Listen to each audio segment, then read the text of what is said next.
Grande partie de la société, les vêtements minimaux sont déjà acceptés dans l'espace public.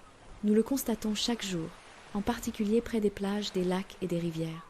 Des personnes circulent dans les rues, les commerces, les cafés et les parkings en tenue de bain, parfois loin de l'eau elle-même. Cela ne suscite aucune controverse. C'est considéré comme normal. Pourquoi? Parce que la société reconnaît la praticité. Parce qu'exiger des personnes qu'elles se changent sans cesse n'a guère de sens. Parce que la simple présence d'un corps humain, en soi, n'est pas considérée comme un problème.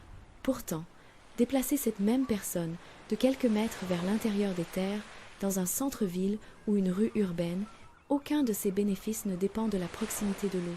Ce qui change, ce n'est pas l'effet mais le confort social. L'histoire montre que de nombreuses pratiques aujourd'hui considérées comme ordinaires étaient autrefois jugées inappropriées. Elles ont été acceptées non par la confrontation, mais par l'habitude et la raison. La question à laquelle nous faisons face n'est pas de savoir si la société peut faire preuve de plus de cohérence. Elle le fait déjà de manière sélective. La véritable question est de savoir si nous sommes prêts à examiner pourquoi la praticité est acceptée dans certains lieux, mais rejetée ailleurs, sans fondement clair ou rationnel. Le progrès commence souvent non par la rupture, mais par la reconnaissance du moment où une règle ne remplit plus sa fonction. Une grande